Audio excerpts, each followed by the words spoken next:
Ladies and gentlemen, we're back. That's right. The Shameless Plug podcast is here after a semi-unannounced hiatus, but not to worry. My name's TMT Coco, and I'm joined by... I'd lick my sock 117. That's the one. Now, let's address the elephant in the room. We are a weekly podcast that has not podcasted for weeks. Why don't you go ahead and explain yourself there, Sock? Where have you been? What have you been? To be honest, it's your fault because you're the man in the chair. You're the guy pounding out these videos. You were still here. I thought you were having a guest on, and I was like, well, hey, listen, see, you got this, right? And you said yes, homie, I got you. Well, I'm a loyal host, and I thought it just wouldn't be the same if you weren't here. This is a co-project. I couldn't do it. No, it's all good. For those who don't know, I went out on a 28-day trip with the Canadian Coast Guard as a navigation officer, which is my true trade, aside from, podcasting. All right, just announce the podcast. Yeah, that's fine. Carry on. And so I'm back now. So we're looking forward to more weekly releases of the Shameless Plug podcast. For those of you who are new, welcome. And for those of you coming back, also welcome.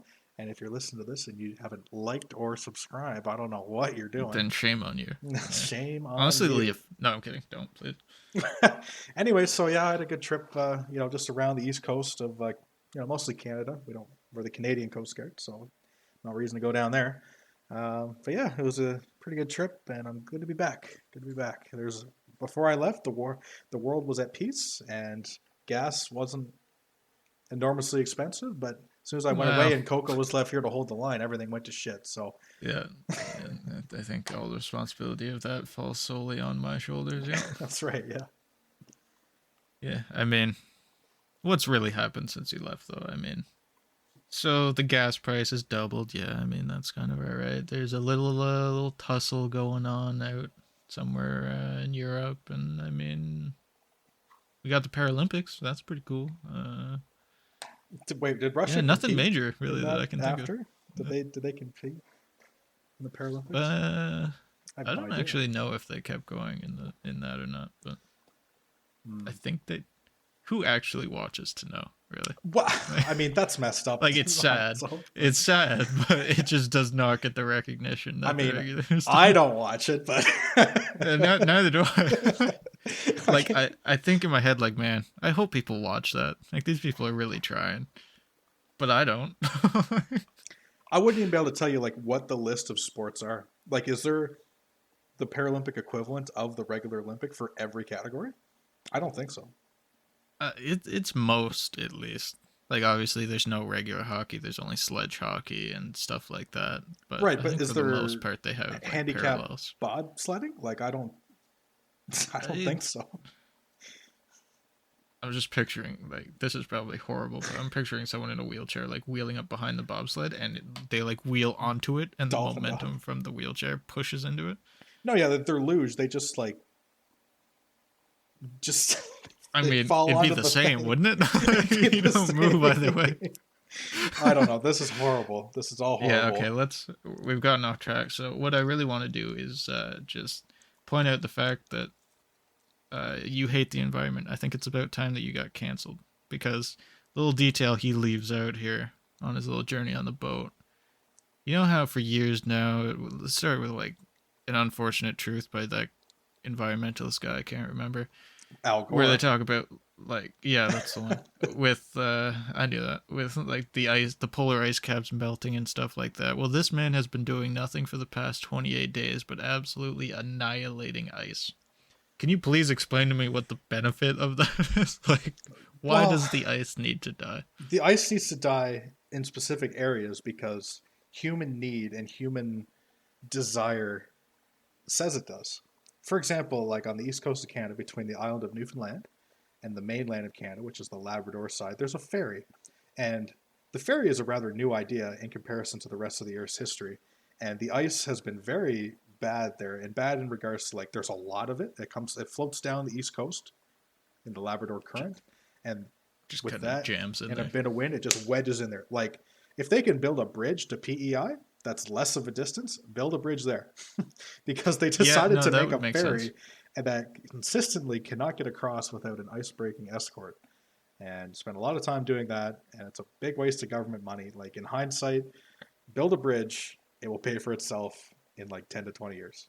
I don't know what the deal with that is, but and the worst part is that the part that you go through, there's a very big overpopulation of seals in the area, like seals, like harbor seals, and they're eating all the Right. fish, and like half the people there live off fishing, and so there's a big old debate that like we need to kill more seals because there's an annual seal hunt. We need to kill more seals, and so when you're in the command of a ship and you're doing a task, like for example, escorting another ship through the ice, it's your job to make sure that your vessel and the other vessel are safe. Like there's nothing you can do. Like there's only so much water between these two pieces of land, so you got to maintain your Yeah. course. And there just happens this happens to be a seal breeding ground. Um, so Great. All right. you could say that it is horrible in the sense that we can't get out of the way because we have to get from point A to point B without you know diverting from the seal's location. But the other time, we're helping out the fishery one seal at a time, if you get my drift.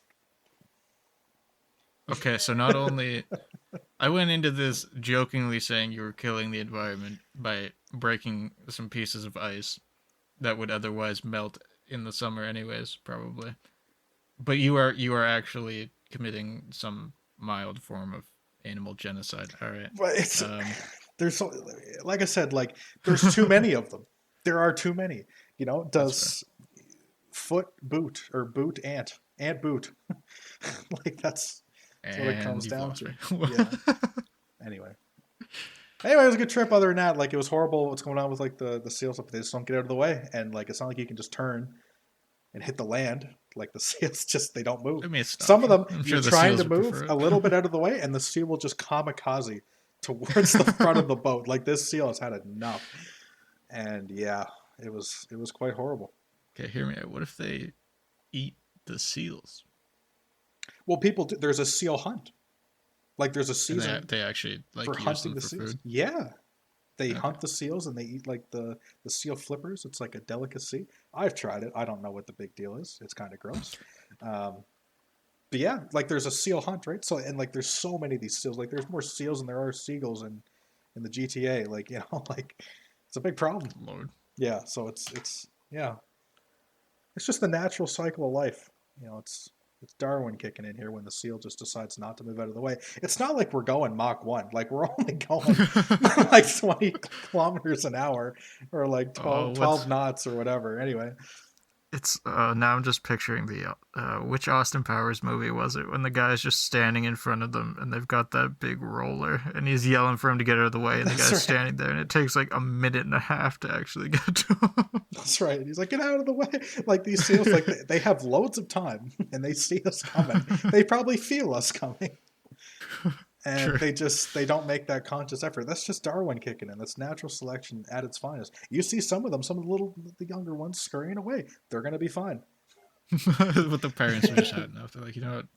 No, Some of forget them it. will like they'll be like way far off the port bow. Like you, if he didn't move, he'd be fine, or she, or whatever. And then they just start trekking right to your path, and like there's nothing you can do. Maybe it's a conscious choice. Who knows? I even tried like blowing the ship's whistle, right, to see like if they would get out of the way, right. And I got a call, and the skipper called up and said, "Hey, knock that off. There's people trying to sleep." The off watch trying to sleep. I'm just trying to save lives. So, anyway, that was my trip in a nutshell. It was good. It was a good trip though. We had there was a lot of broken down ships. We had to like make sure there was no environmental disasters, even though I guess you pick and choose what you call an environmental disaster. I don't know. I don't make those decisions. So yeah, good trip. Unfortunately, there Nice. was a search and rescue call that didn't go quite our way, but you can't save everybody, and that's that. That's true. How Well, this was has your been a month? very happy. This has been well. I just want to say this has been probably the cheeriest intro to the Shameless Plug podcast I've ever had. Well, what's happened for me in a month? I was supposed to get my eyes tested today, and my eye doctor got hit by a car yesterday. So, Do you think like he didn't see it coming, or like it doesn't bode well at all. Like I'm kind of maybe it maybe someone was looking out for me and they're like, yeah, this guy's not going to give him glasses because it ain't going to work. So they've immediately replaced him with someone else that's going to check my eyes on Tuesday. So maybe by the next episode, I won't be totally blind. Or rather, I will be diagnosed as totally blind, but there may be a solution. I might have glasses. We'll see. What kind of frames do you see yourself getting? Like, like I'm trying to imagine. Well, my inner frugal me is like, well, I'll just buy the cheapest ones. But then I realized it's probably like those super skinny wireframe, perfectly circular ones, and there ain't no way. Like, that ain't gonna work. Like Harry Potter kind of vibe going? Or? Yeah, so I've been thinking about it, but honestly, I don't even know what most frames look like. Like, I've never looked at someone's glasses and been like, look at the shape of those. Did you ever see Despicable Me? The first, yeah, I think so. Obviously, because Steve Carell voices, of course you've seen it. Yeah, you're a diehard Steve Carell fan. It's true. But I watched The Office 10 times. Anyway, like the first evil villain is like the Vector guy in like the orange jumpsuit, and he has those glasses, like the slick, like cool nerd kind of glasses. That's what you should get. The Vector glasses for sure. Yeah, like the only ones that I could actually think of in my head, I'm sure I could probably just, use Google or something revolutionary like that. But the only ones I can think of are just like the plain black frame squared off ones, kind of like the Ray-Bans glasses. Yeah, for sure. You can get away with that for sure. Try out the old, depending on what your prescription is, try out the old contact lens now. Yeah, I mean, I feel like if I get a contact lens, the thing is going to weigh like 3 pounds because I feel so blind. Like, I'm expecting full on to get the super thick, like, grandpa glasses. Just don't get the glasses from the Up grandpa. Like, that's probably going to be me. But yeah, I don't know. Contacts are something I'd have to look into, but I'll probably just get the glasses first just to actually be able to see road signs. Right. So like on your license, it doesn't have any handicap or anything, right? Like you're... No, and even back then, like my distance, it's distance vision that I can't see super well. And even back then, I went into it and I knew that they do like that kind of quick version of the eye test. And I thought for sure that they would say, yeah, you need glasses, but they didn't. And I'm like, okay, so is everybody blind? Like, do road signs, do they serve a purpose? Because I can't read road signs until I'm pretty much there. Like, I see an exit at the highway and I either need to memorize which one it is, or I'm turning into that bad boy just as it veers off. Because, like, signs are just, there's no point for me. I recognize, like, stop signs because of the color, and that's about it. Just because of the color. So it'll be a wild experience actually seeing things when I'm driving. It's okay. One of the things for, like, working in the marine industry is that you can't be colorblind because you have to see, like, the red and green boys, right? Oh, yeah. Anyway, I have a friend who has a doctor that just, like, lets him slide with it. He's totally colorblind. He's actually colorblind. And he got the pass.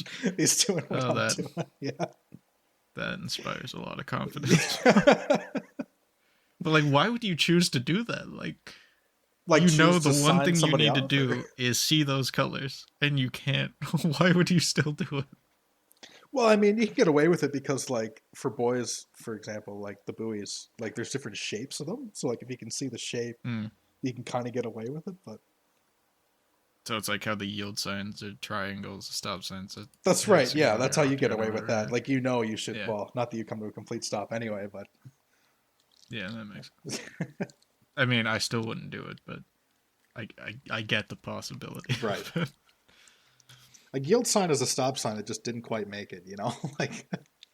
Well, it's a stop sign you can ignore. Right. Is how I think. Until you hit somebody. Well, that's their fault. They should have yielded.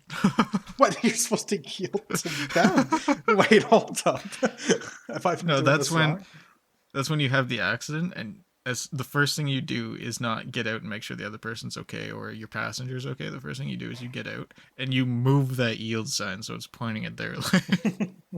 Like the first Jurassic Park when Buddy knocks over the arrow sign and spins it. When Newman spins the sign. Like you got to make sure that's pointed right, and then everything's going your way. You're going to be able to sue for lots of money. You're going to be financially set. You'll be fine. as long as you do that. But yeah, So yeah, TBD on the glasses then. Until then, we'll see what happens on Tuesday, and then maybe next episode in the following month, I'll have glasses. No, I'm kidding. We're going back to weekly, I swear, until Sock leaves again. Right. Now, one thing we did mention with the glasses was we talked about the Harry Potter style glasses, and we had another topic you wanted me to kind of catch myself up on here, and that's Hogwarts Legacy, which just released a trailer at the PlayStation State of Play, which was yesterday, a couple days ago. Yesterday. Wasn't long ago. Yeah. At the time of this recording, it was yesterday. Yeah, which will also be the same day it's released, probably, because we plan ahead like that. Actually, no. Well, okay, we'll figure that Doesn't out. matter. Anyways, yeah. Moving on. You'll know. You'll know when it's out. We don't. I won't. I get a text. Yeah. By the way, the podcast out. Make sure you like it yourself so we can. Yeah, like it with your 2 YouTube accounts. That's and right. With the burners. I made the title. I hope you like it. But That's yeah. Right. So yeah, you're pretty excited for Hogwarts Legacy. You think it's going to be good? I really am, because like myself, like, being a 97 child and like coming up through, we were never in the age, boomer. You fucking nerd. Anyway. Yikes. Yeah, so like we never grew up with like the book side of Harry Potter. I mean, I'm sure the real kids read it. I never read them. 15. Yeah. Like I think my better half, I think she read them all. I don't know. She describes how Hagrid looks so perfect. I said he just looks like Buddy in the movie. Anyway. But yeah, anyway, so I grew up with the Harry Potter movie. I'm trying to keep it together here. That's right on. I'm glad they nailed it. It's all the same to me. I didn't know. Didn't even know him till I met him there. Anyway, so we grew up with the movies, right? Like book, just like he is Philosopher's Stone, all the way up, bada boom, bada bang. And, Harry Potter 4, they start getting older, horny, and and the next thing you know, we're at the end fighting the bad guy. Like it was a great adventure between like 8 movies. Like it was a theatrical release like every 2 to 3 years. It was great. It was fantastic. Like I was not really into Harry Potter, but at the time, like when the movies were coming out, I'd be like, oh yeah, like the next Harry Potter movie's coming out. I was pretty casual about it, just like I am kind of with Marvel now. Like I just like as new movies are coming out, I'm just like, yeah, let's go watch that. It's kind of like that was like the Marvel back in the day. You know what I mean? The Harry Potter movies coming out. Yeah, they paved the way. Yeah, like it was like Harry Potter walked so Marvel could run. That's right. Like how many other movie franchises besides like James Bond and like not even back then Fast and Furious had more than like 5 movies, right? Like they stretched this out to 8 movies. It's crazy. Anyway, so this new game's coming out. Most don't go that long. Hogwarts Legacy, and it's like this new action RPG, like single player, not an MMO. And it looks really cool. If you haven't checked it out, I definitely recommend you check it out. It'll be on YouTube somewhere. And it's basically just like an open world, like you make your own character. It's set in like in the 1800s, so you won't meet like any of the characters from the Harry Potter TV movie series. Like it's set before that. Or the books. Right. Well, apparently there's like a lot of like, again, I never read the books, but it's one of those like kind of Lord of the Ring or Game of Thrones things like, oh, if you read the books, you get all this extra stuff. Like apparently I'll just get this extra stuff in the game. Like somebody has taken the time to read the books and put it into this game for us, which is pretty great. Yeah. But I would appreciate that had I read the books, but right. I mean, I'm all for them doing that. Yeah, like it's all the same to me. Like it's still coming to me for the first time, so it's all just new stuff. But like you got a huge like open world kind of thing. Now again, this is just what they say, but the state of play, like it wasn't just a CGI trailer. They actually went through like different parts of the gameplay, which is what I enjoy. I think every game advertisement should be like this, like a 10-minute video. Just throw it up on YouTube. Like that's all you need to do. You don't need to pay for TV spots or anything big. Throw it on YouTube, a 10-minute thing explaining what your game is about. Like, when was the last time something like that came out for a game, right? Yeah, and something that actually shows that it is functional. So it's not like, we've got this big game coming out, like Battlefield and Halo and everything else did, where it's like, we've got this coming out in a couple months, and then you find out, it's been delayed a year. Yeah. Like when they show actual gameplay, it's much more believable that it will be coming out soon. Yeah, I think it's slated for a holiday 2022 release, so I'm really looking forward to it. Because, like I said, I'm not the biggest Harry Potter fan, but just like, again, growing up with the movies and like the fact that you can just like dive in, and hopefully it's like unrestricted open world, not like a linear open world kind of situation. That part wasn't really clear, but like right from the get go, it'd be cool to just, you know what, I'm gonna skip herbology class because screw that, and I'm gonna go out in the spooky forest. I'm Just gonna go take on you can that play a tree game where you just bugger. skip class. Yeah, like I'm gonna get it. I skip class. Screw that. Let's go out in the world. Yeah, but no, like that's gonna be awesome. I think. I don't know. Like, what are your thoughts on any kind of Harry Potter game? Oh, I mean, full disclosure, I think I've only seen maybe two of the Harry Potter movies. Oh, I never read all the What? books.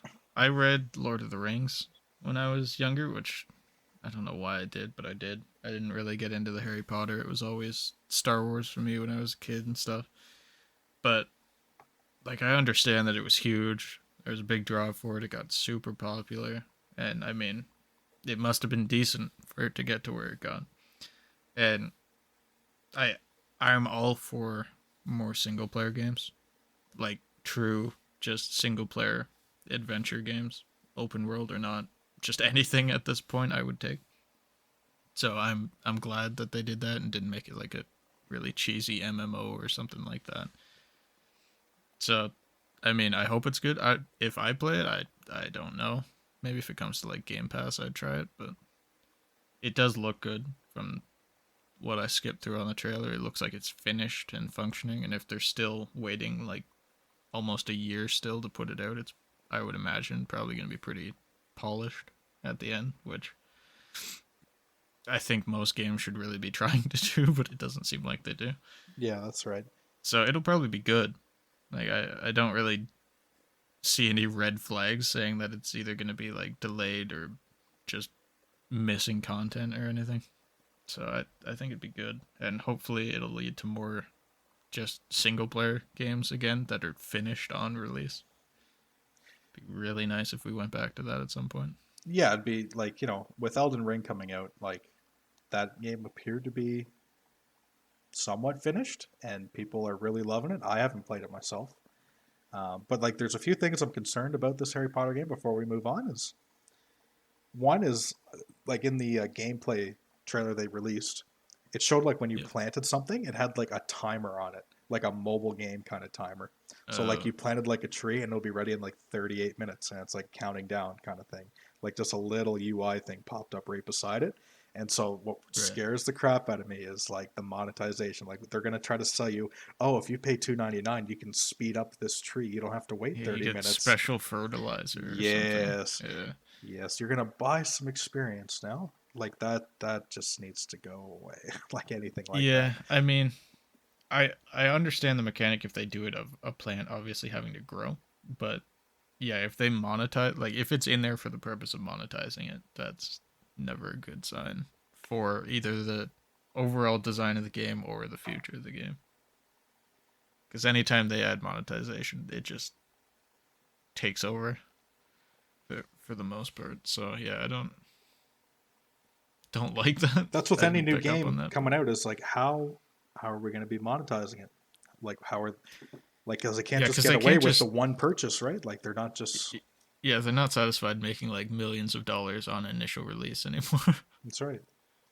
And like It's like they're GTA coming out 3 different friggin' consoles now, and they just keep monetizing it instead of just making another one, which would probably make them just as much money. Like if GTA 6 comes, well, when GTA 6 comes out, because I believe eventually it will, they're gonna make so much money off of that that it'd be worth doing, but they're not because they're still making so much money just charging for everything in GTA Online. well, I for hate them, it. I almost give Rockstar a break for that, because like the GTA Online funding kept the studio going, like along with all the purchases, right? Like that's a fair argument you're making there.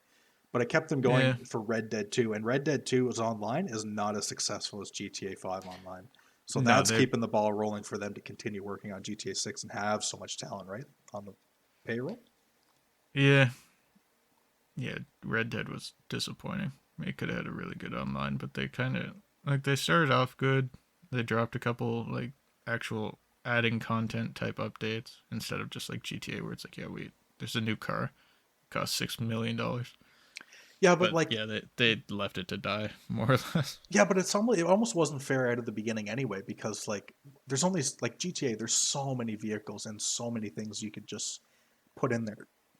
In you're limited by the time period it's set in, right? Like what are you gonna do? Get like a three-legged horse, a five-legged horse? Like there's Well, only so many things you could put in. Like you can't they get a could new have six added million car. actual actual content though. Like when you think of the Wild West, you got train robberies, you got bank robberies, you got prison escapes, like all the stuff that they did in the single player story they could have brought into online as missions, and some of them they did, but for the most part they really didn't. And Mm. I think it is because they look at it like GTA Online, where it's like, okay, where can we add a purchasable item? And yeah, like in that time period, you're not going to have as much.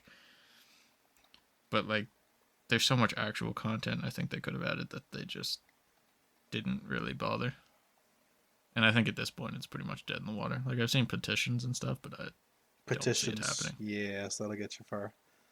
Yeah, that's petitions and protests. That's how you change the world. It's like all the people that are just saying, Russia, stop it, you're bad, and expecting it to do anything. It I'm gonna won't. change my profile picture. I'm That'll doing my teach them. part for sure. Yeah, I mean, As a quick segue into that, like that's real talk. That is horrible what's going on over in that part of the world, for how late we are in our society as yeah, human beings. You know what I mean? Like it's just everybody's yeah, saying like NATO should step in and do more, but then you're into something a whole lot bigger, right? Which is just unfortunate for the Ukrainian people. yeah, like it's It's crazy to me, like it's. when it was mentioned I'm that trying to this figure. was the biggest conflict since World War II, like conflict in Europe, right? Like, Yeah, which I don't think people were really expecting to happen anymore. right. What were you trying to Just say? Sorry. like it's bad, obviously, very bad. But I think in a way it's kind of unified people, which is good. Like, look at the states. They've been arguing nonstop back and forth, Democrats, Republicans, everything else. But this is like the first time I've ever seen them actually fully agree on something and like be on board to passing each other's bills and everything. You're right. That's definitely a lighter side of it, where the world has united.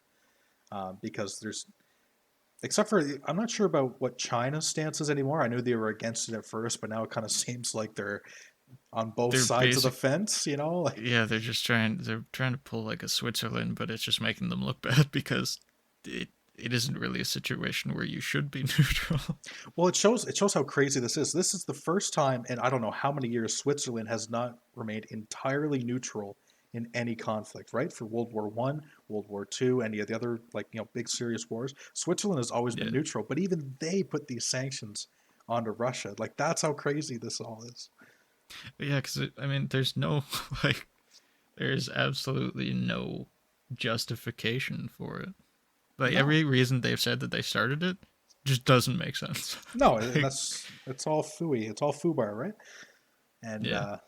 like they're asking for the no-fly zone and whatnot, like over Ukraine, and obviously like NATO, like they're going to start shooting down NATO planes because they're bringing in weapons and stuff, right? And I guess that's fair game, Yeah. if they're supplying your enemy. But I hope to hell that it doesn't escalate to a point where it's NATO versus Russia, right? Like that's going to be it's drafting time, like Yeah. Well, I mean, it it kind of points out probably the dumbest decision that I think has been done since World War II in terms of military, where everyone was like, "Hey, I know how we'll conflict them having nukes. We'll just make more nukes ourselves." Instead of saying, "How can we shoot down nukes?" like, right.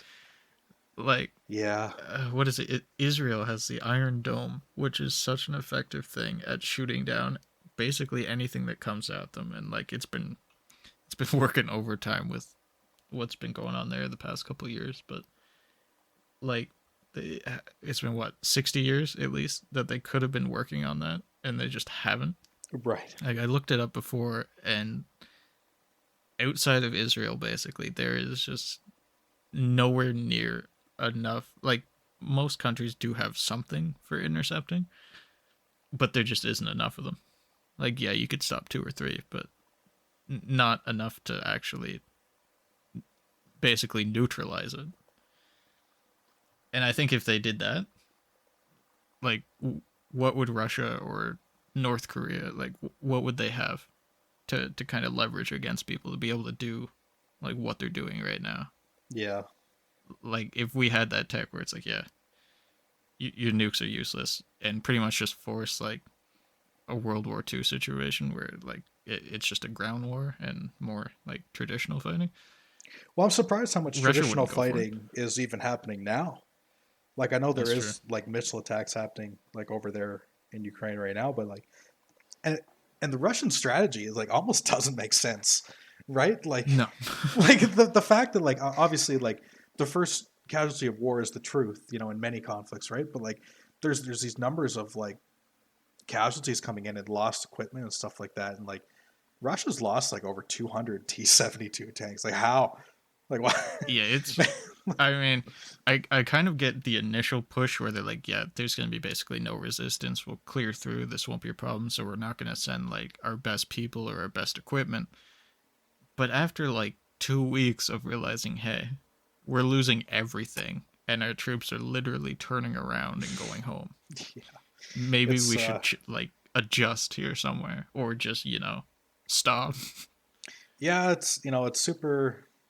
It's whack what's going on. Like you know I have Ukrainian lineage like all the way apparently way back in the day, but like I don't feel myself tied, right? Like I don't. It's so far back I don't feel It's far tied. enough, but yeah. That's right. Like I'm not like oh my homeland, you know, got to go back and fight on the front line. Yeah. But I mean, there's been quite a few people that have I from know the that's from what crazy, I've isn't seen. it? Like there was like a flight of like 11 Canadian Ukrainians that came that went over right a couple weeks Yeah. ago anyway, and but it's almost scary like what's going on like on the grander scheme of things, right? So like you think back to World War II with Mr. Mustache, right? And he's looking down at Austria and like, okay, we're gonna make this is gonna be Germany now, and everybody's like, okay, like the League of Nations it was back in the day, that was their NATO after World Yeah. War One and Treaty of Versailles, like Europe was like, this is the League of Nations, and we're gonna solve all conflict with a non-violent matter, right? So anyway, so they're letting Yeah. Mr. Mustache that he gets Austria. They're like, okay, no big deal. He goes for the Sudetenland for part of Czechoslovakia, and they're like, well, you know, you can have that, but don't go any further. Like they have this big old Munich conference, right? And like Yeah. it's you know there's this like the same thing going on. NATO's like, hey, like you know, you can have this, but that's it, kind of thing, right? So that's what happened back in like 2014, right? When he took that little bit of Ukraine, like Yeah. those little The provinces that were Crimea. on the outside, Crimea and all that. Yeah. And it's crazy. Like on my travels of like when I was sailing the world over in Europe when COVID started and everything. I actually you know I've been to Ukraine, and I drank. Me and a couple other dudes went drinking in a bar in Odessa, like near Odessa. And it's crazy to Yeah. think that like that's like ground zero there now, like with like small arm combat and everything else. But anyway, what I was going back to is like it's really scary, like the parallels we're seeing where like there's like the NATO or the League of Nations, and then you have the antagonist, right? And at what point do they say that's enough and they fully go to war? So let's say like Putin gets away with this whole Ukrainian thing, right? Let's say he conquers them and he's never going to be able to rule without a resistance or a militia operating in Ukraine, right? I think Yeah. that's apparent. Like they're not going to accept being conquered. But let's say NATO does nothing about it, right? At what point is he going to start looking at Estonia and Latvia and Lithuania that also used to be part of the Soviet Union, but are now part of NATO, right? So like at what point does it Yeah. Like stop, that's right? that seems to be his overarching thing. It's just rebuilding the USSR, which Yeah, most most of the people that left have had no intention whatsoever of wanting anything to do with that ever again. yeah. Like it's But just oh, it's horrible. I I think like regardless of how this ends, there is going to be like a rebuilding process for Russia in terms of military because they're losing so much and realizing, hey, our stuff isn't nearly as effective as it was like 20 or 30 years ago. So I even if they do push through, I'd say probably 10 to 15 years before he tries something else if he lives that long. Either that or he because he's old. Like I didn't realize how old he is. He's 70 something now, Really, I didn't I'm know how pretty old he sure. was. And apparently he's deteriorating. Like obviously when you get old your Yeah, oh yeah. mental state goes down. So some people think he's like this is just his last hurrah basically, like he knows he's going downhill. So he's just Mm. trying to do everything he can like in his mind to help his country even though It's it's really not. hindering it. Like Yeah. like even people who are streaming on Twitch or you know were like an OnlyFan, a content creator, say you, Yeah. they weren't getting their Yeah. payouts, right? Like it's just Yeah. hurt. And then like what the one I can't remember what the Russian dollar is. It's The ruble. Ruble. That sounds right. It's worth like less than 1 cent American, like even right now, I think. Yeah, it's monopoly money, more or less. Yeah, like that's insane. And the longer that takes place, the worse it's going to get, and eventually they're just going to turn against them, like Well, that's the intent, I think, is revolution, like like just pushing them to try and do something. And I'm surprised there hasn't been anything yet in terms of like so many military people have turned around and left Ukraine. I'm really surprised there hasn't been any resistance to it from the military that we've seen, at least. you mean like kind of like back to World War II on the Stalingrad side of the river, like people turning around and then all of a sudden the political commissar is shooting their own people, kind of thing, or Yeah, like hmm.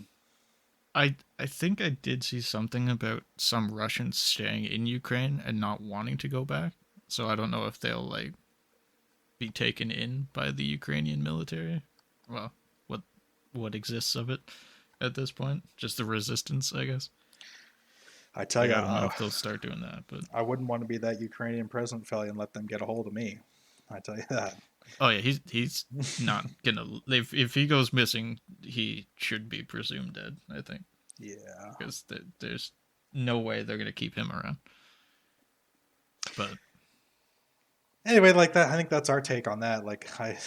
What else is there to say? It's a horrible conflict, and like I said, this late into our human development, there's no reason. Like the lines are drawn on the map, like as if Russia isn't big enough. Like it'd be one thing if yeah, like Panama was like, you know what, I'm sick of being this fucking small. Like, like yeah, or like I can't remember what there's one country where they're on the water, but their neighbor country took all of the land on the water, so they have no water access. Croatia, What? maybe. I think. Yeah, it's something like that. I could understand that. Like that's validated if you want to say, look, give us some ocean access Yeah. since we are entirely on the water and you took our entire coast. Like sure, but yeah, Russia doesn't need everything back. I didn't realize how few people live there though. Like I looked at the population compared to like the states and everything else, and they're more substantially outnumbered than I thought they were. Like it's deceiving because it's a huge place, but it's like Canada where everybody in Russia is basically on like the western side of it or the southern side. In Canada, everyone's just on the southern edge basically. Yeah. So it's deceiving, but yeah, there's a lot less people in Russia than I thought there was. It's what were the numbers again? It was like 80 million, is it, or it's more than that? It's Uh, I obviously it's a can't quick remember quick now. Google search away. But anyway, remember you're talking about crime or Croatia. It's Yep. Croatia and Bosnia that like Croatia like goes all the way down the coast. Yeah, just But didn't let them Bosnia, have anyone. they actually do have a small corridor access to the sea, like kind of like a Poland corridor in Germany kind of thing, like the Right. Days In corridor or whatever it was. It just looks so goofy on the map. Like clearly someone said, "Yeah, screw you, you're not getting it." That's right. Yeah. At one point, but yeah, yeah, it'll be weird to see this play out. But I mean, on a like, lighter note, yeah, for unless you want to sure. keep talking, No, I'm good. Like I think it's important that we give our 2 cents and like we totally condone like what Russia's done. Like that's like I don't think there's any confusion that we think yeah, that no one anything really there is wins okay. in war. Like Right. at this point, that should be pretty clear, I think. But yeah, not good. Stop doing it, Putin. If you're listening to this, go home. And that's pretty much it. Also, Putin, if you're listening to this, can you convince like even a couple 100,000 people to follow this? That'd be pretty cool. Thanks. Uh, but Yeah. but yeah, I wanted to switch over to Elden Ring because that's another like thing that I've seen a ton of talk about on social media. It came out a couple weeks ago now, and like I've never played any of the Dark Soul games, but I know it's basically a continuation of that. It's that flavor, and I think it's made by the same people that made some of the Dark Souls stuff. And it looks like I this would offend anyone that's fanboying it for sure, but it looks so overrated to me. Like it looks like it has the mechanics of a game from about 2005. Oh Like if my. you're not familiar, if you haven't watched it, basically from what I see of it, and I've watched a fair bit of streams of it online and stuff to see the gameplay. I haven't actually played it myself, but it's basically just an uber difficult game. Like, the design philosophy is that it is difficult. It's what it's known for. But it looks like all you do is you have basic potions to heal yourself. You have an auto attack combo, which is like, I think maybe 4 or 5 auto attacks that you can chain in a row that have different animations, and then it just restarts that same animation cycle again. And you have like multi-stage enemy bosses depending on their difficulty. And the only defense you have is rolling on the spot. Like, you can get absolutely smashed by like these huge enemy bosses. They'll pound the ground in front of you, set it on fire. But if you roll on the spot, you take no damage. And that is the dumbest looking, just goofy thing that looks like an old video game. And people are saying this is like a revolutionary game. It's changing the way games are made. It's perfect in every way. And it just looks so dumb. Like, I saw Video Game Donkey. He made a video on it, and he always points out like the goofy stuff in games, which I appreciate. And he made a video, and he rolled on the spot. Like, think of the Indiana Jones, like the giant stone ball that comes down at him. There's something like that in the game.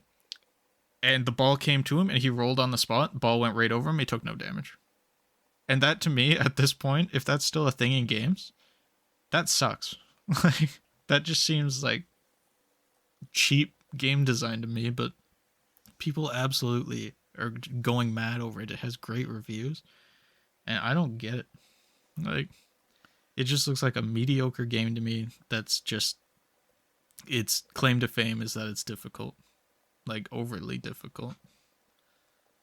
And Now, sorry, keep going. like, I'll let you keep going. Sorry. I was just gonna end by saying I probably will never play it, just because I don't want to get frustrated by a game. Like, I don't want to play a game that's designed specifically to frustrate me. Like, yeah, it feels good when you beat it, I guess, but I don't want to button mash for 6 hours just to get past one boss. So I don't think I'll be playing it, but yeah, that's my so hot take. I'm in the same boat as you, where I have not played it. I've seen a bunch of gameplay for it. I've seen reviews for it. Yeah. I also did not play any Dark Souls game growing up. I think I missed the boat on that, and nor did they ever really interest me, because you're right in the fact that the game is structured and designed from the ground up that this game is going to be hard. And I think that's cool. I think that no game should be a pushover. However, I think gaming is meant to be an enjoying, kind of relaxing, entertaining kind of thing, rather than a grind or like a feat of accomplishment almost.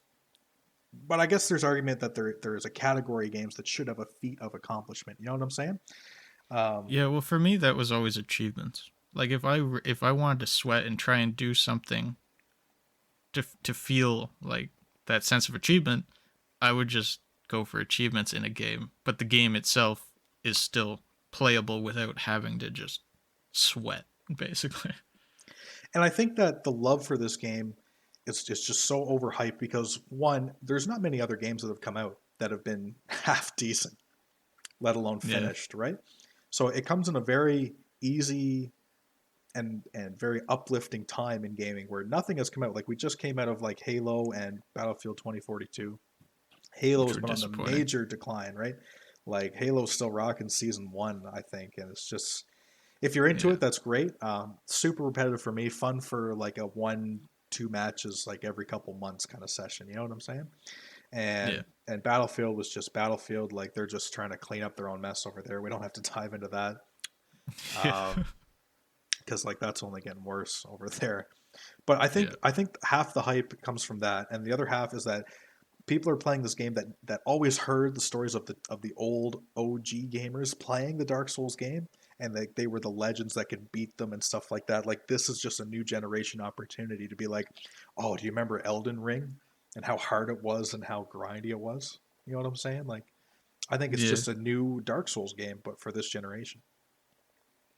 Yeah, like it seems to have its own kind of spot for sure. There's nothing that really competes with it other than like other Dark Souls or Bloodborne or like that studio's own series of games, but that whole like kind of mini genre just doesn't really interest me at all, so I'm kind of biased, I guess. But like I always think that yeah, if you're gonna give your opinion on something, you should probably actually like play it or watch it or whatever first. But like I feel like I've watched enough of it to know what it's like, and it just doesn't appeal to me at all. For you and me, it Like if was doomed someone from the enjoys it, start. sure, but Like it was doomed yeah, for us from the start because we didn't want to play Dark Souls. Like it just wasn't interesting. Like the idea, like okay, it's kind of like medieval timey and mystical, and yeah, like I love a good like creature design, and but the fact that it's just like just you versus them, and there's really no. I get that there's a story, but it's just not compelling enough to draw me in. yeah, like it's hard to have a really deep story when every NPC wants to kill you. Yeah, Like just you can't do much with that. You can't have much dialogue or anything. So it's just it. I think it's definitely more of just the challenge that pulls people in as opposed to the narrative. Even though like it does have a narrative and supposedly it's decent, but it's not the same kind of like storytelling that I enjoy in games. and it's sweaty. It's really sweaty. Super sweaty, I like I controller sweat breaking enough sweaty. in relaxing games. I sweat enough in like Phasmophobia. Yeah, I mean, I enjoy like the odd difficult game or like a really tough mission that you get through. And it's like, yeah, I did it. That was good. But then, like, And it I don't want to go from one difficult mission to another one that is equally difficult right after it. And yeah. any game where everything wants to kill you, I just don't really enjoy. It's like the Shadow of Mordor games. Those were good. Like the mechanics were cool, everything like that. But just the fact that everything wanted to kill me just kind of got tedious and repetitive for me. So that whole thing is kind of just I've had enough of that. And like Jedi Fallen Order was like the Star Wars version of this kind of game. And I think it had a good blend of like the sweaty boss fights and like the in between combat. But that game also had the problem where like everything wanted to kill you. You couldn't go 10 feet and there wasn't something that wanted to kill you there. Or there'd be a Yeah, stormtrooper or some kind of like bug. yeah, if it's gonna be and Elden Ring was like the difference for it compared to a lot of the other Dark Souls was Elden Ring is more open world too. Like you can kind of choose where you go first. Um, but if I have an open world game, and it's the same thing with Shadow of Mordor, I want it to feel like an actual living world, not just a bunch of things standing there waiting to find the one person that they want to kill, which is Mm. me. Like it doesn't feel super well, I guess realistic, but that's not really the point of the game. It's just like it doesn't make sense. The logic isn't quite there. Like everything else is just living together fine, but they see you and they're like, "Oh no, he's dead." So it wasn't like it's not my deal. If someone else likes that game, sure, good for them. They got a new game that came out and it was decently polished, but I don't think it's like the game of the decade or anything like that that I've seen some people say. I watch Glitch play it a little bit. I didn't get many opportunities while I was gone with the poor internet, but he's Yeah. pretty funny to watch play it. Yeah, like you get the entertainment of like if you're watching it, seeing a streamer like rage out or just goofy stuff like that where they almost kill it and then they die or something like that. But it's just torture to actually play it yourself. You're just torturing yourself. Stop it. Don't do it. Speaking of torturing yourself, Kenobi. How do you, What's the torture of that besides having to wait? oh, your hate for everything We just Disney ever since Disney well, got the license. they have driven Star Wars into a hole, but I have some hope for what they do with Kenobi. Like they brought back Ewan and Hayden, the original people, so it won't be an issue of like casting or anything. Well, actually, that's a blatant lie because one of the biggest issues I saw was the Grand Inquisitor drama. So, but that's not casting as much as it is just bad like art design, I guess, is what that would fall under. But it does look like I don't know how you feel about the Grand Inquisitor, but it looks dumb to me. Like it looks like they just didn't. It looks like they were under budget, but there's no possible way that they were. Like they could have afforded to make it look better than that, I think. Yeah, like from the trailer overall standpoint, like for Kenobi going in, it's supposed to be 6 episodes, right? And Yep. they say 6 hour ish episodes. I would like if there's an episode that is under 42 minutes, I'm going to be upset. Um, Yeah, I want to see as much of Ewan as Obi-Wan as possible. I that's don't want a right. Book of Boba Fett situation where he's just not even in it or something like that, or he's like a background character in his own show. That would upset me like crazy. 100%. Yeah, especially when you only have 6 episodes, and let's say he's only in it for 4 of them. You know what I mean? Like that's and like what's weird with me is that like this was the same thing with the Book of Boba Fett though. Is like a part I can't seem to get over myself with, and it may be just a tunnel vision thing where even the most boring Star Wars to me is still awesome. Like even if it's just For the Obi-Wan most part. Kenobi sitting in a cave and just If it's looking him, yeah, depressed. 100%. If he's just looking depressed at the ground for like a 40-second scene, just Yeah. mulling over his life, that is like some of the best content I will ever watch. You know what I mean? Yeah, like just seeing him in the robes again, Yeah, and like some people are gonna think, wow, just that that's like enough. that's so boring. Like all he did was roam around the desert. Yeah, what do you think he did for 19 years? Like what do you think he Yeah, was doing? that's one thing that kind of scares me. Well, like one thing I'm preparing to be disappointed about is like it is a huge time period that he's there, and it's only 6 episodes. So I'm worried they're just gonna shoehorn everything in there and just it'll be the end of episode 3, a short time period where he's on Tatooine, this 6 episode period where like everything happens, and then just nothing until episode 4. Back on Tatooine for another 9 years. Yeah, like I because it is like a whole continuous story of what happens to him while he's waiting for Luke to grow up. And if they just make it so they just shove everything into when this limited series happens, it's just gonna be goofy and it won't make any sense. Oh, I see what you're saying. Like you want these 6 episodes like to be the overarching story between like for like Obi-Wan's entire time watching Luke grow up. Like you want like episode 1 and 2 when Luke is like 7 or 8, and then like 3 and 4, like a couple like a significant amount of time has passed. So you get like a longer kind of They either need to tell the yeah. entire story of the whole thing, or they need to make something else besides the Kenobi series to fill that gap. Because it wouldn't make sense for it to be so much happening, like the entire series to be within like 1 year, and then there just happens to be nothing else that happens until episode 4 or something. Okay, I see what you're saying. Well, they're still coming out with Andor, right? Like I know Andor is more towards the New Hope side of things. Yeah, like I mean specifically what Obi-Wan does. Like Well, well, I the other hope they don't part say is this is everything that happened yeah. between 3 and 4. Well, like at the same time, he wasn't at much, right? Like that's the idea. Yeah, His thing is to hide and to watch over Luke.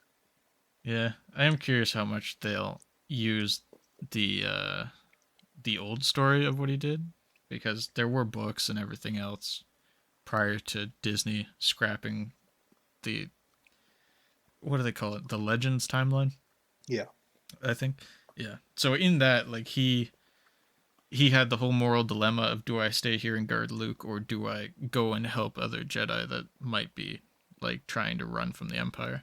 And he ends up going and trying to save like an old Padawan that he knew at the Jedi Temple and stuff like that. And that went on for years in the story. Mm. So I'm kind of curious. Like I doubt very much they'll follow what was in Legends, because they don't seem to care at all about that. But it'll be interesting to see like if they play into that. The other thing that scares me is Kathleen Kennedy, who is just the killer of all things good Star Wars, said that she read the initial script and said it was too dark and like sad. So they rewrote it to be more uplifting, which is the total opposite of what it should be. Yeah, I don't like Because that. it should be like Obi-Wan this should be man, stressed and depressed. his whole life fell apart. He is actively being hunted, and his sole responsibility is the last hope for the Jedi. And the It galaxy. shouldn't be cheery or uplifting. Like episode 4 does the cheery and uplifty at the end, where you start off with everything's falling apart, and then there's Luke at the end. Like that's where the uplifting part should happen. This period of time should be sad and like anxious and stuff like that. Yeah, it is the dark times. Like you're in the prime of the dark times, right? Yeah, like I want this to feel like Infinity War. Like I Mm. want there to be that sense of like helplessness and stuff because we know how it ends. Well, Like I you mean, can't have it be wasn't Revenge of the Sith the Infinity War? You know what I mean? yeah, but like it should be a continuation of that. Well, okay, it should be the beginning of Endgame. Endgame. Yeah. That 5 year period because like there's the beginning and the end, and Kenobi is the middle in this time period of 3 to 4. So you can't have it be like end of episode 3 bad, Kenobi uplifting, start of 4 bad. Bad. Like it doesn't make sense. Yeah. You need to have continuity. And I don't think they care at all because it seems like Disney just wants, yeah, let's make happy, cheery stuff. Everything's happy, cheery, everything's good. But that's not always the case. I'm Like it's honestly not a surprised princess that fairy tale. they brought the Inquisitors in at all.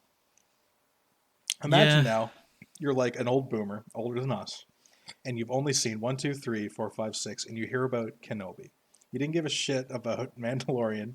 You didn't care about like Boba Fett, but you're like, Ian McGregor's coming back as Kenobi. Yeah. That's gonna be great.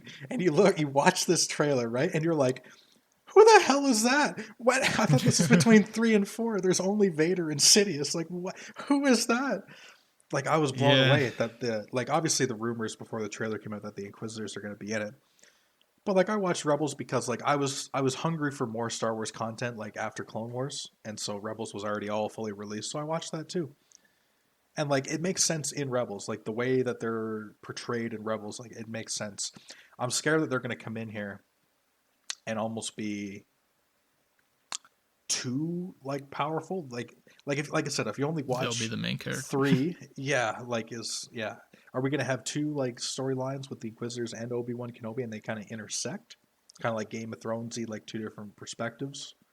Yeah. You know what I'm saying? I wouldn't mind that, as long as like the Inquisitor side that like we see them hunting other Jedi first. Like, wouldn't it be great? You remember the Force Unleashed when they finally find maybe Shock T maybe or something, who Yeah. died like in 9 different cuts in Revenge of the Sith. Anyway, they put her in the Yeah. game, and like Vader goes and like hunts her down. Like, wouldn't it be great if like the Grand Inquisitor's like killing some other famous Jedi? Like, what if he finds Mace Windu? Like, that's how Mace Windu lives. Alive again. And like the opening scene is Mace Windu duking it out with this guy and he loses. Wouldn't that be amazing? Yeah. Like there's enough kind of midline Jedi that weren't like explicitly shown in episode 3 that I think they could. But it's definitely the problem of you're adding content to something that already has an end. So you have to shoehorn everything in and then just figure out a way to make it disappear before, like in this case, episode 4. Well, And they've been doing that for years. It's like ever since the prequels, right? Like it's got to make sense for A New Hope, right? Like everything Rogue One got to yeah, make sense for A New Hope. but I think the benefit they had with the prequels was they didn't have a starting point. Yeah. So like if you have this line, they have this block that's 4, 5, and 6, and they just have to write up to that starting from whenever made sense. But now they've got just these little slivers between all the existing things where they have to try and make stuff fit properly, and it's especially it's with eventually going to get real messy. yeah, especially with the TV, like the TV shows, right? Like the animated ones, Yeah. because like spoiler, the Grand Inquisitor cannot die in Kenobi. He can't. Yeah. It doesn't make sense. Like he can't unless they retcon an entire TV series. Yeah, I suspect it'll just be other Inquisitors. Like maybe Obi-Wan will kill an Inquisitor, but Yeah, I don't think out of the Grand 4 you Inquisitor see, will ever. 2 of them can't die. Yeah. It's the same. The other big like issue they had in writing this is Obi-Wan and Vader, because of one line in episode 4, cannot meet. Or at least they need to figure out a way to make it like make the line in episode 4 make sense. So it'll be interesting to see what they do because, like, obviously Hayden is back and he will be Darth Vader. Yeah. Which, of any of them, they could have made him not be in there because he's just gonna be in the suit anyways. But Well, I think they're getting into like the flashback kind of territory, like Boba Fett in the back to tank. I think we're gonna mm, see Vader or maybe like Kenobi meditating for some flashbacks, like seeing the two of them in like Clone Wars armor or something like that. right, Would you like that? Like, would you enjoy that? I think it'd be cool to have more because they did skip over a lot of it, and obviously that's why the Clone Wars animated series went on so long and did so well. So it would be cool to see live action Hayden and Ewan as Obi-Wan and Luke, Obi-Wan and Anakin, Yeah. like in the Clone Wars period. I wouldn't But mind that. I think that'd be My, really cool, especially like fighting alongside like some clones. Like, doesn't have to be particular clones, just some clones, like an ATTE in just the generic background clone. with just Yeah. blue and red lasers flying around with them deflecting, and then like just like two or three one-liners back and forth, like showing their friendship. Like, wouldn't that be amazing? Like even the little shot of Grogu, like thinking back in the temple, right? Like just like seeing the Mm. clones again. Like, wasn't that cool? Like live action clones again. I don't know. I Yeah. thought it was pretty But cool. it seems like Disney just really doesn't want to use anything from the prequels if they can avoid it. No, I Like think they that seem to mindset hate. shifted though. I think it shifted. I think at the Well, they did beginning show they like did. the N1 starfighter from Naboo and stuff in Yeah, Boba Fett and yeah. stuff. Like if they do that, and honestly, I think if that does happen, it's David Filoni doing it. I think that would be good because like the prequels, they had so much stuff going on, so many different like vehicles and soldiers and droids and everything else that they could still explore more. I think ever since the Mandalorian like really like kind of was into season 2 and beyond, I think there's a newfound global love for the prequels. I think the time of prequel hate is over. Yeah, I mean, they've given up on trying to make 7, 8, and 9 like the big future of Star Wars. I Oh, think, thank goodness. thankfully, yeah. So if they go back, that I'd be totally all right with that. The one thing that like it seems like it's a must, but I very much don't think it's going to happen. Is like at the end of episode 3, Obi-Wan is told that there's a way to talk to Qui-Gon. And it would just make so much sense for Liam Neeson to come back as a Force Ghost, or even just for audio clips. But I don't see it happening. Like Liam Neeson, he's said that he's done with Star. Like he enjoyed it. Like he blatantly said, basically, I don't care that episode 1 got bad reviews. I got to play with a lightsaber, and that was cool. But I'm pretty sure he said that he isn't coming back for anything, and I believe him. Like I don't think he's kind of hip enough to know to like be coy about things and say, yeah, no, I'm not coming back when he actually is. I feel like if he says he's not coming back, he's not. I think And there's going to be voice lines. I think 100% there's going to be like voice lines. I could see them reusing like stuff from episode 1, kind of like what they did with Rey when all the voices are in her head. But I don't know that they would bring him back to actually like. Well, he cannot manifest himself. Like his training was incomplete. Like if you watch like I don't know how far you got with Clone Wars, but like near the end, Yoda goes on a mission. Like Qui-Gon talks to Yoda just with his Hmm, voice. And then Yoda goes on the mission of how does Yoda become a this is a new thing for the Jedi becoming Force Ghosts. And Yoda right. goes off to like this planet where like these five Force priests are, and he learns the whole process. And he asks Qui-Gon like, why can I not see you? He's like, my training was cut short because of our mission in Naboo. Like I couldn't Hmm, finish it, so I can only speak to you through the cosmic force. But Yoda learns the full shebang, right? right. Now I don't know the gap of how, like obviously Yoda teaches Obi-Wan, and Obi-Wan can manifest himself after, but you'll never see. I don't think you'll ever see Qui-Gon unless we go to like a really force sensitive spot, like Dagobah or the Mortis planet from the Clone Wars or whatever, because that's like that he actually manifests himself there. Right. But anyway, even just like a voice line of Obi-Wan like in a cave staring at a fire, and you hear Qui-Gon go, "Did you do what I asked? Did you train the boy?" And then like totally triggers Kenobi, like he just starts crying. I'd Just love hearing that. his voice would Yeah, be so great. Like Liam Neeson was such a cool character as yeah. Qui Gon, and it sucks that he got killed, but like, obviously it made sense.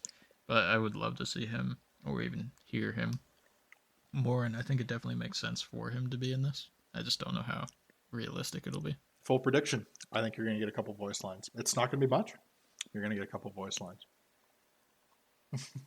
I guess I'm being pessimistic about this because I think if anything, it would just be reused lines from episode 1. Would you be okay with it?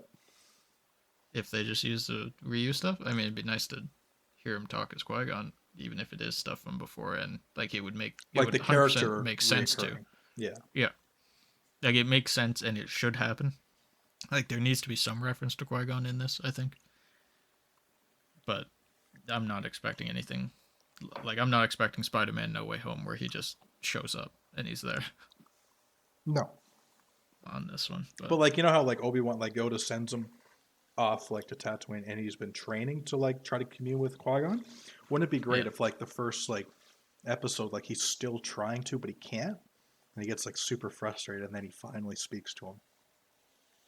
Well, I want to like, I am full on hoping to see sad Obi and just defeated Obi-Wan, where he tries something and he just can't do it, and like he's just feels incapable basically, because that makes sense. Like he just failed at basically everything and ruined the entire galaxy. Yep. So I want to see him struggle and be sad and not be able to do things for a while. And I think it would make sense for Qui-Gon to be the pivot point for that. Yeah. No, I'm totally on board with that. I think there's going to be a Vader fight. 100%. But then they have to figure out how to make it make sense. I think Vader loses to an extent. And Obi-Wan still the master in that situation. That's what I mean. Yeah, like when they're talking to each other on the Death Star, that's specifically Vader talking to him like, when I left you, I was but the learner. Yeah. They can make it work. Even if it doesn't fit perfectly, are you upset? I mean, I would be totally fine if Obi-Wan and Darth Vader never meet in this.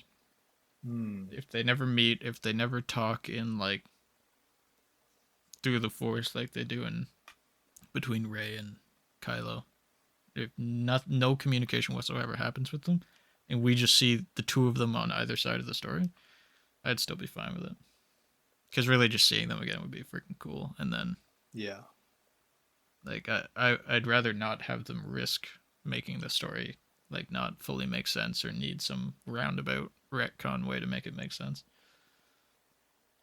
Like it, I want to say it's hard to screw this up, but you don't want them to. You don't even want them in the same room. I would be totally fine if they never met. Okay, if we saw what? So if they so there's that side of it. So they're probably going to fight. How do you feel about that? It better be cool. Like, it better be like, I don't want to see episode 4 lightsaber dueling. I want to see episode 3 lightsaber dueling. Like obviously tone down a bit because like Anakin's in the suit, he's new to the suit, that kind of thing. I could see him being slowed down a bit. Well, he spent 10 years in the suit. But yeah, I guess.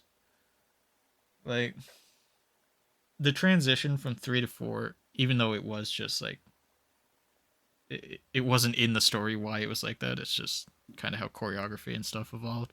It still kind of makes sense that they slowed down like that because they're older and everything else, but I don't want to see it super slow. Like I want a cinematic experience if they do end up fighting. Like I want an 11-minute duel at least. And John Williams better have a score for it, or else don't do it. Yeah, I guess he is doing this, isn't he? And like my better half and I, we were joking when we were watching the trailer together again yesterday. It was the first time we watched it together, and we were talking about the music, and we're like, you know, like when you're at the end of like a school semester and like you have to do one last project and your buddy's already done his and he's willing to like kind of let you look at it and you're just kind of taking stuff from it. It's like he's looking at his own work and just copy and pasting like Duel of the Fates in there and like the old Obi-Wan. Yeah, and it's great. It's fine. It's going to get him through school. Like it is one of those things though where it should have the callback, I think. Yeah. Like this series should be entirely in reference to 1, 2, and 3 and like should have as many tie-ins as possible, I think. Including the music.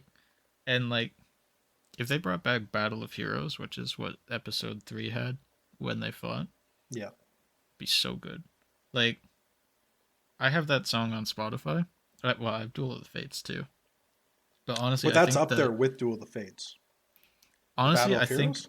Yeah. I think Battle of Heroes is better than Duel of the Fates Really? because it has such an insanely good, and it only lasts a split second, but the absolute like peak, like the climax of the song where everything comes together, it lasts for about 5 seconds in the Spotify version at least, but it is so good. Like it is just perfect, and the rest of it's good too. And I mean, Duel of Fates is obviously iconic. Everyone, well, like most Star Wars people, if you say it, they're gonna know what you're talking about and stuff. But I think Battle of Heroes just has that one sweet little moment of audio where it's just so perfect that I can't say that Duel of Fates is better. There's a scene in Rebels where there's a fight between Ahsoka and Darth Vader. I don't know, you've probably Right. seen a clip of it. I've seen clips of it, but I haven't seen like the whole Right. Where she episode or anything. slices like a corner of his helmet off, right? And you can see half of You can see his Anakin's eye. face. Yeah. Yeah. Would you like something like that, or do you feel like that'd be kind of like overplaying it? If they fought, of course. I don't think it would be necessary because Mm, like Ahsoka never saw the change. She wasn't there, so it kind of made sense that right. like she had that moment where she saw him when like she could see his eye and stuff. Yeah. But like Obi-Wan was there. He saw exactly what Anakin was just before he became Darth Vader. Like he saw dark side Anakin all burnt up, just hate in his eyes and everything. So I don't think it's really like necessary. Like it's not going to be a big moment. Like he knows exactly who is behind the mask My brain basically. just exploded like when you're talking about this. Like Ahsoka like never seen like the change and like she just knew there was this Darth Vader person and learned it was Anakin. But like when Kenobi leaves Mustafar, Kenobi thinks that he's killed him, like he's left him to die. So like in Yeah, canon, we don't know when Obi-Wan learns that Anakin Vader is still alive. Do you think we'll get that moment in this TV series, or do you think he already knows? I think he should have. Like they had such a connection. I think he's got to have some idea, like through the Force, that he is still alive. Like if Darth can know that Luke, like where Luke is, like if he can GPS him when he's only known him for however long, like obviously they have their blood and stuff, but like he didn't know that he existed for however long, and then as soon But as yeah, he that knows only that it's his works that son, like when they're in proximity of each other, right? yeah, but like it's a scaled up version of that, I think.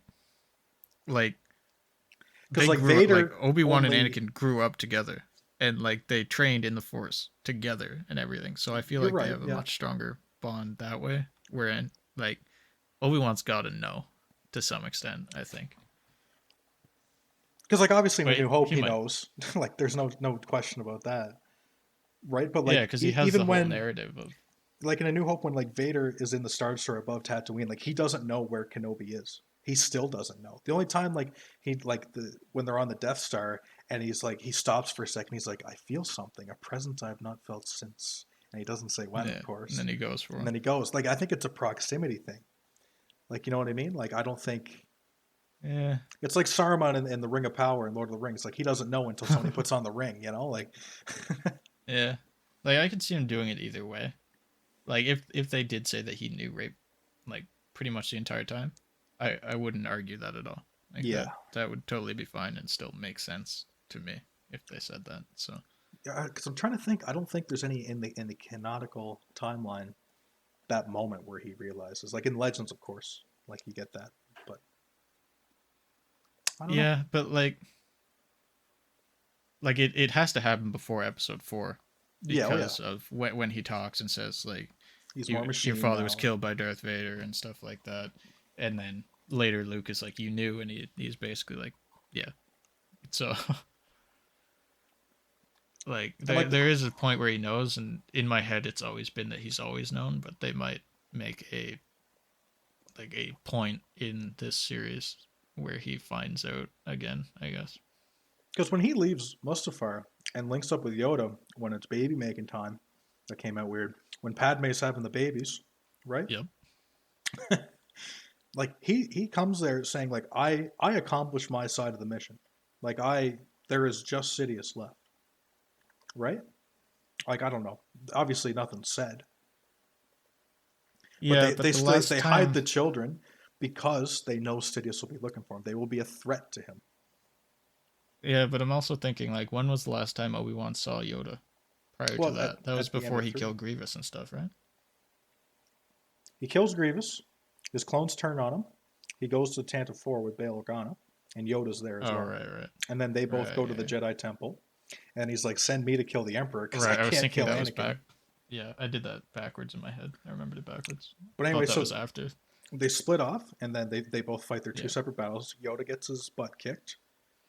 Obi-Wan believes he's won. Can't finish off his buddy because he thinks he's going to burn to death anyway.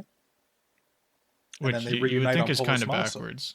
You'd think that he would finish him off out of like pity or sympathy, since he does care about him. But I It's still get that he can't bring himself to do it. I choke up at that scene like watching it now. What a great scene. I rewatched it like a week ago Yeah, because like I just listened that to the music scene. again, and I watched like the lightsaber duel right to the end, Yeah, till the "You Were My Brother" and everything, and it's like, yeah, it's because like, say it's what you want about the writing of the prequels and just Star Wars in general, but that was good. well, especially like if you watch like all the added stuff after right now in between. Like if you go through all Clone Wars and you buy that the Clone Wars characters are the live, like you know what I mean. If you can make that blend, Yeah, sometimes I can do it, sometimes I can't, but I try my best to. And then you watch that, you know what I mean? Like you like all the stuff that they've been through. yeah, It's so yeah. Like sad. it, It's great and that's why I'm acting. worried. That's why I'm worried that when Kathleen Kennedy said, "Yeah, it was too dark," so we rewrote it. Like, no, it's supposed to be sad. Just let it be sad. But we'll see what happens. It's what, 2 months away, basically now. Yep. Can you believe we're actually getting it? Like Ewan back? That's Yeah, I crazy. mean, there's no way they could have done it without him. That would have made sense. So, like, they're not going to get Sir Alec Guinness back in CGI or something. So, Do you still like obviously like in the prequel era like Ewan portrays an excellent young Obi-Wan Kenobi compared to Alec Guinness, right? In my opinion. yeah. Do I you think mean, now that we're like closer to halfway in between, like the line gets a little more blurry, or do you still? We'll have to watch it, of course, but I wonder if you can still make that blend between the two actors and the character.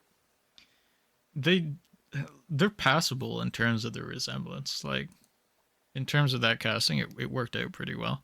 Mm-hmm.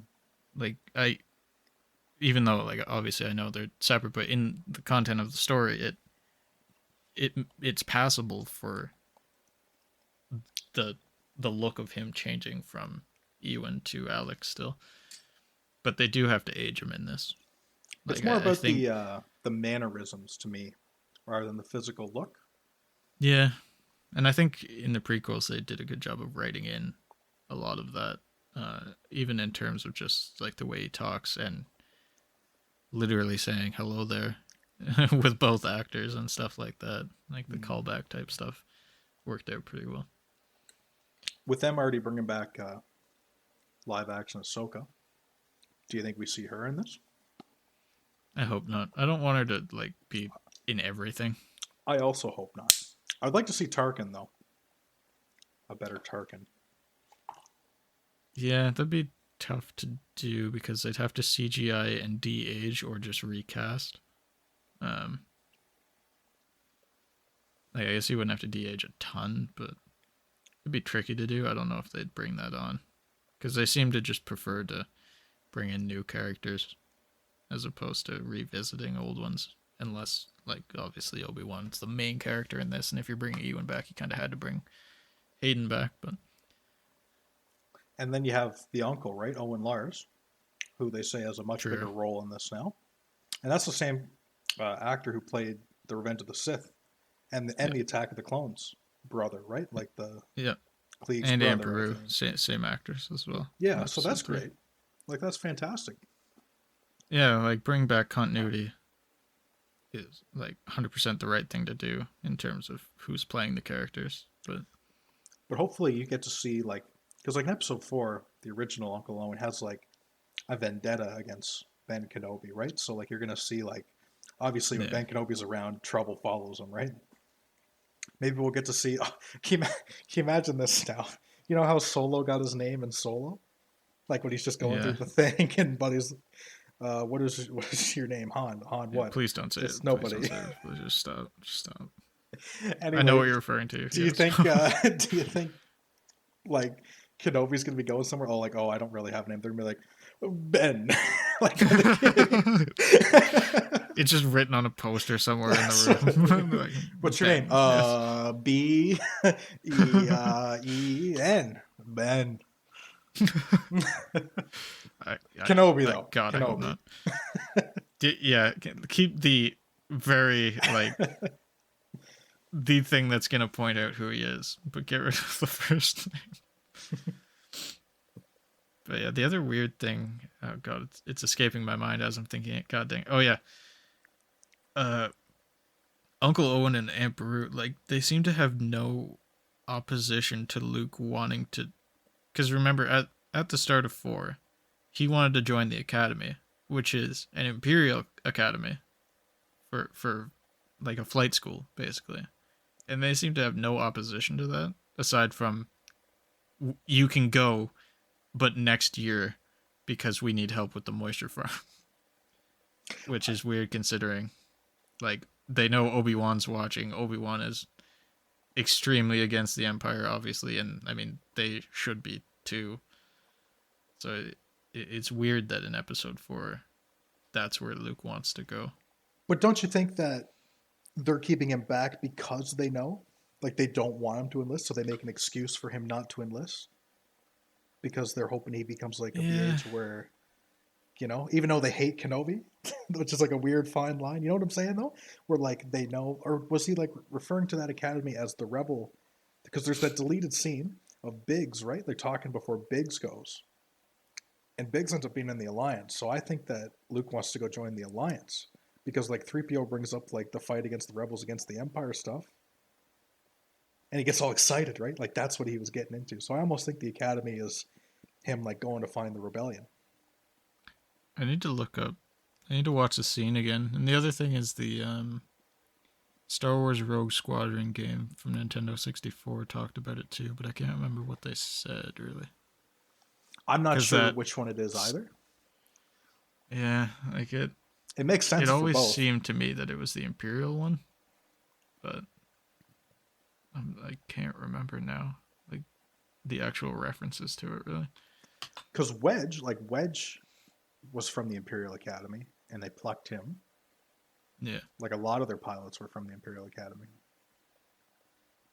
Yes, like because it makes sense. Like the Empire obviously rules everything, so they would be the ones that have these facilities that people can go to, whereas the rebels are not going to have like a big advertising campaign saying, "Hey, come to our facility. It's right here." Yeah, that's right. Because the Empire is going to go after it. So, but yeah, I'd have to consult the text. I'd have to go back through and see why it always see. Yeah, I have to go back through and see why it's. Well, anyway, man, always like that. I'm just ranting now. Like we're picking out the stuff. I don't know if you want to come to a wrap here. Yeah, I mean, I figured it made sense to make this a little longer since we had the hiatus, but yes. Oh, all right. Yeah. One other thing that I want to mention right at the end, and this is more a question to the viewers, is, and feel free to put this in the comments or on either our Discords or anywhere really. Is there any interest whatsoever in the Shameless Plug podcast merch, meaning like t-shirts, mugs, anything like that? If there is, we can set that up. If no one has any interest, we can just kind of leave it be for now, or I might just do it anyways because it's really not difficult. But just want to put that out there that it is something we could do with like just the logos or like just the banana and the sock and stuff like that. Let us know. We're spitballing. Yeah, just any ideas you got, we're down for, basically. It's a very fluid thing. We're just kind of flying by the seat of our pants on this. We can do whatever the people want. We are the people's podcast. Feel free to write that somewhere. Get us some coverage. Did we change But the yeah, name? Okay. Yeah, okay. well, no, the Shameless Plug podcast, and then subtitled the People's Podcast, which Right. might just be the title of this episode. I don't know. We'll see. But yeah, that's going to do it for this episode. This was episode 7, which was actually the 8th one to come out, but we don't talk about that. So yeah, thank you for listening to episode 7 of the Shameless Plug podcast.